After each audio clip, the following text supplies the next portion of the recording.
Welcome back to the show. I'm now here at the European Commission in Brussels for the second part of Talking Europe.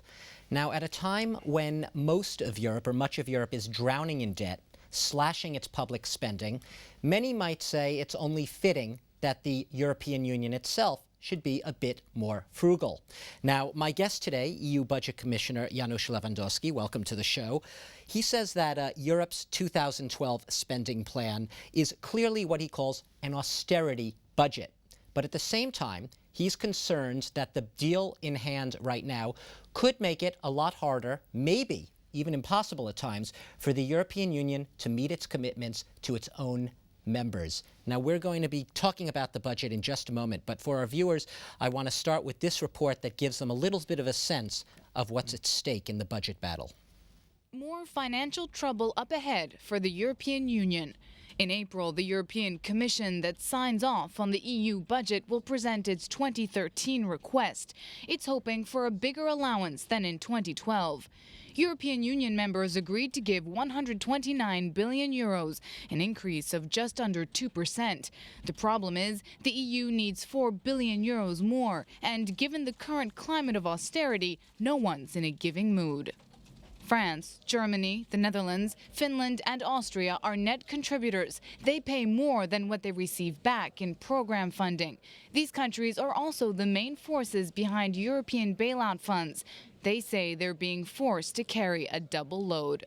But there may be a simple solution, one that comes from the Commission itself in the form of a new tax on financial transactions. The catch is, the levy needs the support of all EU members. 9 countries approve of the idea, including France and Germany, but it's meeting with strong resistance from others, such as Sweden and the UK. European leaders are looking at alternatives, but even if it does go through, the tax wouldn't kick in before 2014, and the EU needs the cash now. Commissioner, we just heard that report. The EU clearly needs some money, more money, it seems, than it's getting. I just want to ask you very generally, you're in a very tough job at the moment, Budget Commissioner of the European Union, at a time when it seems that everyone is ganging up on Europe. Well, this is a voluntary job, as it is probably with the finance ministers of 27 countries under the stress also due to the climate. This is not only about money. I think generally Europe is more skeptical now, less self-confident as to its future.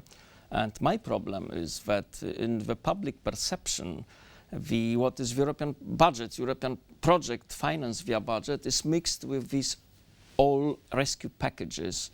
And for the taxpayers, this is all the same, always not the same. And this is the big problem, because a lot of the countries, the richer ones, are saying, we're paying to bail out Europe, we're paying into these rescue funds. Why should we have to carry this double load? Why should they have to pay extra money? It sounds like a legitimate argument. Well, we have agreed actually with the Lisbon Treaty, and this was about 27 ratifying Lisbon Treaty. We have agreed more of Europe and not of less of Europe, as more of European competences are now in Brussels. And this was overall agreement. Therefore, if we are not about empty slogans, we should have some budgetary lines to reinforce our political objectives. And this is still at a very low level. What we are aiming at is 1% of GNI equivalent. That is the value of European budget. There are some areas that you have been looking at that have been proposed. One of them we heard about in that report, the idea of a financial transaction tax. How is that making its ways right now through the corridors of the European Union? How's that progressing? I see the evolution of largely negative opinions 2 years ago, and now more open discussion. But first of all, given the constraints and difficulties of our time in Europe, skeptical Europe, we should discuss the future of the European project, and budget is politics in numbers without taboos. So also the revenue side, therefore, in order not to inflate expenditure, but to reduce national contributions coming directly from Paris, from London, from Warsaw and the other cities, we could partially replace them via the new source of revenue, which is quite popular now in Europe and is called financial transaction taxation. But it hasn't really been implemented at all on a Europe-wide scale. How much money would a financial transaction tax, as it is currently proposed, how much would that bring you in additional revenue? Right now we are presenting estimates for the future. In our estimate it could reduce by 50% the national contribution, quite a lot. By 50%, by half? Yes, by half the national contributions. That is the only so efficient source of revenue that could be collected at the European level, with 1/3 going to the national budgets, which is also advantage and incentives. So this should be more than 50 billion for European budget by 2020. More than 50 billion. Let's be clear now about the financial transaction tax. So many different things are said about it. Who would be paying this tax? First, again, 10 countries out of 27 are taxing already the financing sector in Europe.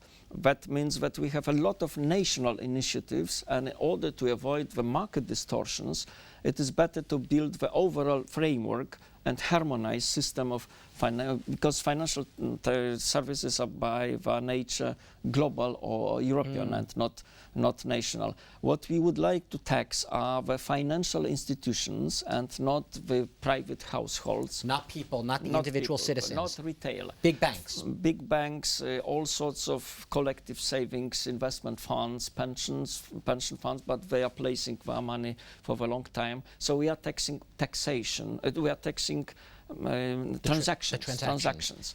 And if you are for the longer term placement, you are not being taxed.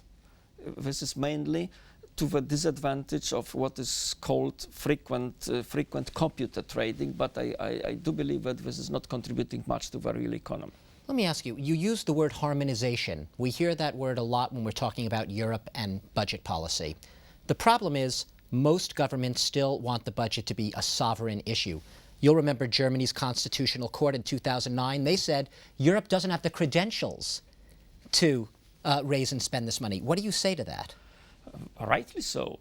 I am fully for the principle no taxation without representation. Our role is to put on the table something that the proposal that could reduce under the stress of the crisis national contribution. We call it financial transaction tax, but the decision should be with national parliaments of 27, unanimous.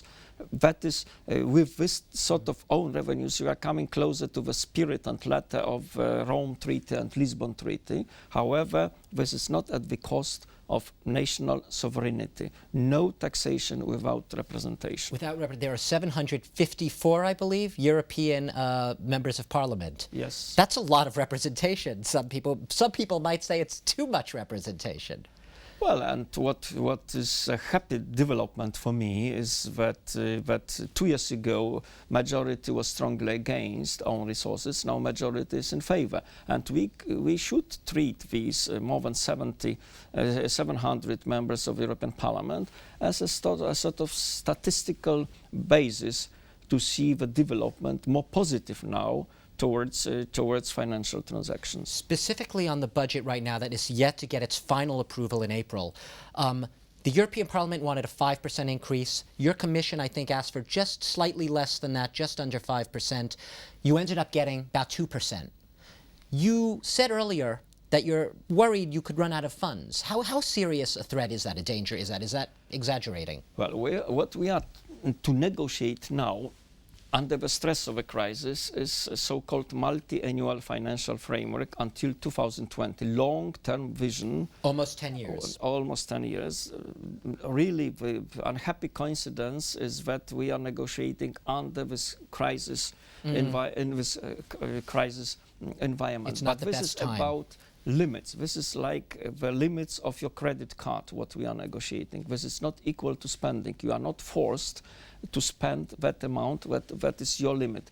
Financial perspective is about limits for the future until 2020. So actual spending, actual cost of Europe is going to be much less than these limits. But the figure you're looking at, I'm sorry to interrupt, the figure you mentioned was about €1 trillion, 1 trillion. Yeah, that sounds abstract, It but sounds... this is for 27 countries, including Croatia. We cannot exclude, given the horizon of 2020, that this is not about 28. Croatia is coming next year. Croatia is to cost for 1 year, 2013, already €700 million.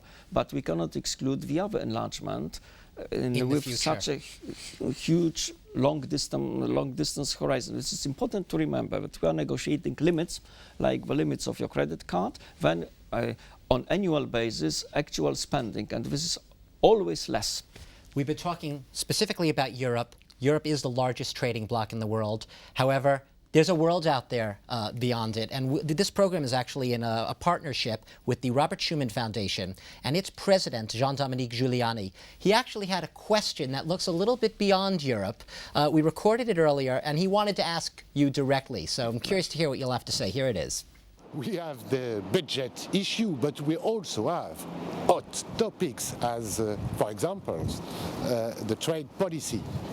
As you know, the European Commission has adopted a new retaliation tool against wrong practice in some emerging markets, for instance, and mainly in the public procurement markets.